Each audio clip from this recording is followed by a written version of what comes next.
Hello प्यारे बच्चों, कैसे हो आप लोग। लास्ट लेक्चर में हमने डिस्कस कर लिया था snow rule, how to find out the direction of magnetic field due to a current carrying wire. और इस लेक्चर में हम वहीं से कंटिन्यू करते हैं and let's start. We have to find out the direction of magnetic field due to a current carrying conductor. Current carrying conductor की वजह से मैग्नेटिक फील्ड की डायरेक्शन क्या होगी। तो इस एक्सपेरिमेंट को आप आराम से घर पे भी कर सकते हो। You have to take copper wire, और उस कॉपर वायर को आपको क्या करना है, एक बैटरी के साथ कनेक्ट करना है। और यहाँ पर जैसे हमें शो हो रहा है कि यहाँ पर सपोज 1.5 वोल्ट की अपन ने यहाँ पर बैटरी लिया है, जिसको हम कैसे कंबाइन कर रहे हैं, सीरीज में। कैसे कंबाइन कर रहे हैं, सीरीज में। तो आप इसको सीरीज में कंबाइन कर रहे हो तो होगा क्या, यहाँ पर एक की है, की को जब आप क्लोज कर दोगे तो सर्किट यहाँ पर कंप्लीट हो जाएगा। क्या कंप्लीट हो जाएगा, यहाँ पर सर्किट कंप्लीट हो जाएगा। एट दैट मोमेंट जब सर्किट कंप्लीट होगा, क्योंकि हमें पता है कि करंट का जो फ्लो होता है बेटा, करंट का जो फ्लो होता है वो कहां पर होता है, क्लोज लूप में। कहां पर होता है, क्लोज लूप में। तो जैसे ही यहाँ पर क्लोज लूप फॉर्म होगा, करंट का कंटिन्यूएशन स्टार्ट हो जाएगा। और करंट का जैसे ही फ्लो स्टार्ट होगा, कहां पर, इस वायर में, जो आपको यहाँ पर दिख रहा है, इस वायर में जैसे ही करंट का फ्लो होगा, तो यहाँ पर क्या डेवलप हो जाएगी, मैग्नेटिक फील्ड। अगर यहाँ पर मैग्नेटिक फील्ड डेवलप हो गई है तो इसका कंफर्मेशन कैसे पता लगेगा। सर इसका कंफर्मेशन पता लगता है कंपास निडल के डिफ्लेक्शन से। कंपास निडल के डिफ्लेक्शन से। अब स्नो रूल क्या बोलता था, स्नो रूल के हिसाब से अगर करंट साउथ टू नॉर्थ हो रहा है, तो जो मैग्नेटिक निडल का जो नॉर्थ पोल था, नॉर्थ पॉइंटर था, वो कहां पर डिफ्लेक्ट होता था, इन वेस्ट डायरेक्शन। किस डायरेक्शन में, वेस्ट डायरेक्शन में। यहां पर क्या है, मैं मान के चल रहा हूं, यहां पर करंट जो है वो एंटर कहां पर हो रही है, साउथ टू नॉर्थ। इसका मतलब जो कंपास का जो निडल है, यानी जो नॉर्थ पॉइंटर है, वो कहां पर डिफ्लेक्ट हो जाना चाहिए, that should be deflected towards the south, sorry west. तो यहाँ पर अगर अपन ध्यान से देखें तो यहाँ पर ये जो निडल है, एक्चुअल में ये इसका एग्जैक्ट नॉर्थ है। तो ये नॉर्थ पॉइंटर कब था, जब यहाँ पर कोई करंट फ्लो नहीं हो रही थी। अगर यहाँ पर करंट फ्लो रही थी, नॉर्थ पॉइंटर कहाँ पर आ जाना चाहिए, वेस्ट डायरेक्शन में। और आप यहाँ पर ये देख पा रहे हो, ये जो पॉइंटर है नॉर्थ वाला, वो कहाँ पर डिफ्लेक्ट हो गया है, नॉर्थ डायरेक्शन में। Is it. इसका रिवर्ट भी पॉसिबल है कब, अगर अपन क्या करें, करंट की डायरेक्शन को हम क्या करेंगे, अगर करंट की डायरेक्शन हम क्या करते हैं, नॉट टू, अगर अपन साउथ फ्लो करा रहे करंट को, तो उस केस में क्या हो जाएगा, इन दैट पर्टिकुलर केस जो आपके पास ये मैग्नेटिक कंपास की जो निडल है, that will be deflected toward the east. Is it clear और नॉट। यहाँ पर आप इसको ऐसे ही बना सकते हो कि सर इस डायरेक्शन की अगर अपन बात करें, इसको अपन क्या बोल सकते हैं, ये नॉर्थ है, ये साउथ है, इसको आप क्या बोलोगे, this is the west and this is the east direction, correct. तो अगर अपन साउथ टू नॉर्थ जा रहे हैं तो उस केस में डिफ्लेक्शन होगा टूवर्ड्स द वेस्ट। अगर नॉर्थ टू साउथ जा रहे हैं तो उस केस में डिफ्लेक्शन जो होगा, that should be towards the east. Is it okay, hopefully यहाँ तक सबको समझ आ गया होगा। ये आपकी एनसीईआरटी की कॉपी है, इसमें ये एक्सपेरिमेंट को आपको कैसे परफॉर्म करना है, ये आपका एक्टिविटी है, आप आराम से कर सकते हो। You have to just take long straight copper wire, 2 or 3 cells of 1.5 volt each, and have to connect in series combination। and series correct combination आपको बनाना है। correct combination का क्या मतलब हुआ, plus minus plus minus plus minus. Is it. तो आप series में इसको कंबाइन कर दोगे, और जो की है अगर आप उसको इंसर्ट कर दोगे तो you will complete a circuit. जैसे ही यहाँ पर क्लोज लूप फॉर्म होगा, करंट का फ्लो स्टार्ट हो जाएगा। करंट का फ्लो जब स्टार्ट हो जाएगा तो यहाँ पर अगर अपन ध्यान से देखें, तो जो आपके पास स्ट्रेट वायर था, ठीक है, उसी के ऊपर आपको क्या रख देना है, कंपास निडल। जब करंट फ्लो नहीं हो रहा होगा, यानी I इक्वल टू 0 वाली जो कंडीशन है, वहां पर कंपास निडल में कोई डिफ्लेक्शन नहीं हुआ होगा। बट जैसे ही यहाँ पर सर्किट कंप्लीट होता है, वैसे ही करंट का फ्लो स्टार्ट हो जाएगा, और जो कंपास निडल है that is going to be deflected. Now the direction of deflection should be in such a way कि कहां से डिसाइड होगा कि हमारा करंट कहां से एंटर कर रहा है। If current flows from north to south, is it clear. अगर करंट आपका नॉर्थ टू साउथ हो रहा है, in that particular case north pole of the compass needle would have to deflect towards the east. And reverse is also possible. अब reverse करने के लिए आपको कुछ नहीं करना है, जो आपने कनेक्शंस बनाए थे उसकी जो पोलरिटी है उसको चेंज कर देना है। जिस साइड में आपने प्लस लिया था वहां पर आपको माइनस ले लेना है, और जिस डायरेक्शन में आपने माइनस लिया था वहां पर आपको पॉजिटिव रख देना है। अगर आपने कनेक्शन को रिप्लेस कर दिया है, तो उस केस में क्या होगा, जो कॉपर वायर है, जो कॉपर वायर है, वहां पर जो करंट की डायरेक्शन होगी दैट विल बी रिवर्टेड। अब जो करंट की डायरेक्शन रिवर्ट हुई है वो कैसे हो जाएगी, सर साउथ टू नॉर्थ। और हमें पता है कि in that particular case when current is flowing from south to north, the magnetic compass needle का जो north pole है that will be deflected towards the west direction. This is what? This is the snow rules, correct? तो यहाँ से हमें ये activity easily समझ में आ जाएगी और इस एक्सपेरिमेंट को हम आराम से कर सकते हैं। लेकिन आपको ये बहुत सही तरीके से याद रखना है, जो आप बैटरी लगा रहे हो उसके कनेक्शंस प्रॉपर होने चाहिए, सीरीज में होना चाहिए और राइट कनेक्शन होना चाहिए, यानी positive negative positive negative positive negative, ऐसा आपको कॉम्बिनेशन बनाना है। होपफुली यहां तक आपको समझ आ गया होगा। नेक्स्ट हम बात करते हैं right hand rule. What is this? This is the another method, another way how to find out the direction of magnetic field. Magnetic field की डायरेक्शन हम कैसे फाइंड आउट करना है, ये एक तरीका है जिसकी वजह से हम डायरेक्शन को देख पाएंगे कि किस डायरेक्शन में करंट कैरिंग वायर की वजह से मैग्नेटिक फील्ड होती है, करेक्ट है। इसको किसने दिया था? मैक्सवेल ने दिया था। अगर हम इसको समझने की कोशिश करें, let us assume we have a straight current carrying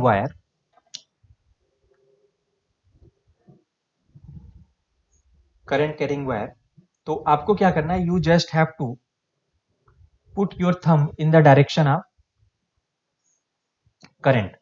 आपको थंब की डायरेक्शन कहां पर रखनी है? करंट की डायरेक्शन में रखनी है। और फिंगर्स को क्या करना है? कर्ल करना है। तो जो फिंगर की जो डायरेक्शन होगी जब आप कर्ल करोगे, that will show the direction of magnetic field. अब यहां पर दो चीज आप समझिएगा, यहां पर जब भी मैं मैग्नेटिक फील्ड को शो करूंगा तो मैग्नेटिक फील्ड को हम कैसे डिनोट कर रहे थे? बी से। अब बी की दो डायरेक्शन हो सकती है, एक्स वाई जेड तो क्लियर है। यहां पर अगर अपन ध्यान से देखें तो एक आपका इनवर्ड हो सकता है और एक आपका आउटवर्ड होगा। जब भी मैग्नेटिक फील्ड कहां पर होगा? इनसाइड होगा प्लेन के, तो अपन इसको कैसे रिप्रेजेंट करेंगे? सर उसको अपन रिप्रेजेंट करेंगे किससे? क्रॉस से। और जब मैग्नेटिक फील्ड आउटवर्ड होगा, जब मैग्नेटिक फील्ड किधर होगा? आउटवर्ड होगा, आउटवर्ड ऑफ द प्लेन होगा, तो उसको अपन किससे रिप्रेजेंट कर देंगे? डॉट से। Is it clear? अब अपन ध्यान से देखते हैं कि इसको हम प्रैक्टिकली कैसे यूज कर सकते हैं। According to Maxwell's right hand thumb rule, what is going to be happen? This is the direction of current. This is the direction of current. You have to just put the direction of your thumb along the direction of current. आपको आपके thumb की direction किधर रखना है? जिस direction में current का flow हो रहा है। और आपको फिंगर्स को क्या करना है? कर्ल करना है। जब आप फिंगर्स को कर्ल करोगे तो आपको क्लियर समझ में आएगा कि जो डायरेक्शन होगी किसकी? मैग्नेटिक फील्ड की, उसी डायरेक्शन में होगी जिधर आपने फिंगर्स को कर्ल किया हुआ है। ये आपको यहाँ पर इजिली डायग्राम में यहाँ पर दिख जाएगा। इजिली आपको यहाँ पर किसमें दिख जाएगा? डायग्राम में। इज इट क्लियर और नॉट? इसी तरीके से अगर करंट की डायरेक्शन को मैं क्या कर रहा हूँ? डाउनवर्ड कर दे रहा हूं इन सेकेंड डायग्राम। अगर आप इस वाले डायग्राम में अगर आप बात करोगे तो यार देखिए यहाँ पर दो चीजें हो रही है। जब आप इसको वायर को अगर आप होल्ड कर रहे हो या फिंगर्स को कर्ल कर रहे हो तो आपको एक क्लोज लूप बनता हुआ नजर आ जाएगा। यहाँ पर एक क्लोज लूप बनता हुआ क्या आएगा? नजर आ जाएगा। और आप इसकी डायरेक्शन को देखोगे तो यू कैन इजिली से कि सर यहाँ पर क्या हो रहा है? यहाँ पर जो करंट की डायरेक्शन है उसकी डायरेक्शन में हमने थंब को रखा है और जो मैग्नेटिक फील्ड की डायरेक्शन हो किधर होगी? क्लॉकवाइज होगी। इसी तरीके से अगर आप इस वाले केस में कर रहे हो, अपने आप से ही अगर आप बनाओगे तो आपको समझ आ जाएगा कि यहाँ पर जब आप कर्ल कर रहे हो तो उस डायरेक्शन में यहाँ पर जो मैग्नेटिक फील्ड होगा that will be in anti clockwise direction, that will be in anti clockwise direction. जैसे अब यहाँ पर इसको और अच्छे समझ सकते हैं। मान लेते हैं कि ये हमारे पास एक वायर है, इस डायरेक्शन में यहाँ पर अपन करंट को यूं फ्लो करा रहे हैं। मैं आपसे पूछूं कि यार इसके राइट साइड में मैग्नेटिक फील्ड किधर होगा, लेफ्ट साइड में मैग्नेटिक फील्ड किधर होगा, तो आप बोलोगे कि सर मैं थंब को कहां पर रख रहा हूँ? Along the wire, along the current रख रहा हूँ। तो जब आप फिंगर्स को कर्ल करोगे तो यहाँ पर फिंगर्स क्या होंगी? अंदर जाती हुई आपको नजर आएंगी। जब आप कर्ल करोगे तो यहाँ पर मैग्नेटिक फील्ड कैसा होगा? इनसाइड। और इस डायरेक्शन में जब आप देखोगे तो इधर क्या आ जाएगा? This will be outward direction of magnetic field. This is the outward direction of magnetic. आप कोई भी आप वायर ले लो कहीं पर भी, उससे फर्क नहीं पड़ता है। सपोज हमारे पास एक ऐसा सेटअप हो जाए, मान लेते तीन अलग अलग वायर्स को अपन ने यहाँ पर क्या किया है? कनेक्ट कर दिया है और इसको अपन कुछ नाम दे रहे हैं। Suppose this is the wire A B, this is the B C and this is the A C. अब मान लेते इसमें ऐसे करंट फ्लो हो रही है और इसमें ऐसे करंट फ्लो हो रही है और इसमें ऐसे करंट फ्लो हो रही है, करेक्ट? अब what is my question? What is the direction of magnetic field due to AB wire? तो आपको क्या करना है, you have to put your thumb के साथ का राइट हैंड के आपके थंब को अलोंग द करंट जब आप रखोगे और जब आप फिंगर्स को कर्ल करोगे तो you will get easily get notation. यहाँ पर जब आप फिंगर्स को कर्ल कर रहे हो तो यहाँ पर मैग्नेटिक फील्ड इनवर्ड आ रही है और इस डायरेक्शन में मैग्नेटिक फील्ड क्या हो रही है, आउटवर्ड आ रही है, लेकिन डायरेक्शन क्या होगी, परपेंडिकुलर टू द प्लेन। इसी तरीके से यहाँ पर देखोगे तो यहाँ पर बेटा क्या आ जाएगा, इनवर्ड होगा, यहाँ पर क्या होगा, आउटवर्ड। कैसे चेक करना है, आप अपने राइट हैंड का जो थंब है उसको अलोंग द करंट आप पुट करिए और वायर को होल्ड करोगे तो ये इनवर्ड होगा और ये क्या हो जाएगा, आउटवर्ड। सिमिलरली अगर अपन यहाँ पर ध्यान से देखें तो हमें यहाँ पर क्लियर समझ आ रहा है कि यहाँ पर मैग्नेटिक फील्ड कैसा होगा, इनवर्ड होगा, और यहाँ पर मैग्नेटिक फील्ड कैसा होगा, आउटवर्ड हो जाएगा। करेक्ट, होपफुली यहाँ तक सबको समझ आ गया होगा। आप कोई भी एग्जाम्पल बना सकते हो, ऐसा नहीं है कि सिर्फ एक वायर की वजह से, आप कोई भी कॉम्बिनेशन बना सकते हो जिसकी वजह से अगर आपसे मैग्नेटिक फील्ड की डायरेक्शन पूछता है तो यू कैन इजिली जज कि सर एक्चुअल में यहाँ पर मैग्नेटिक फील्ड की डायरेक्शन क्या होगी। नेक्स्ट अपन देखते हैं। Now next topic is magnetic field pattern due to a circular loop. Circular loop की वजह से मैग्नेटिक फील्ड जो होती है उनका पैटर्न कैसा होता है ये हमें समझना है। तो सबसे पहले आप समझिए कि एक्चुअल में सर्कुलर लूप बनेगा कैसे।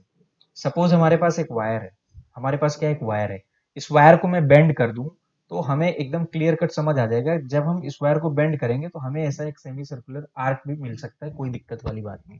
तो एक चीज तो क्लियर है कि सर जो सेमी सर्कुलर आर्क है वो एक्चुअल में क्या है, वो किससे मिलके बना है, बहुत सारे छोटे छोटे छोटे छोटे किससे मिलके बना है, एलिमेंटल या स्मॉल एलिमेंटल वायर से ही तो मिलके बना है।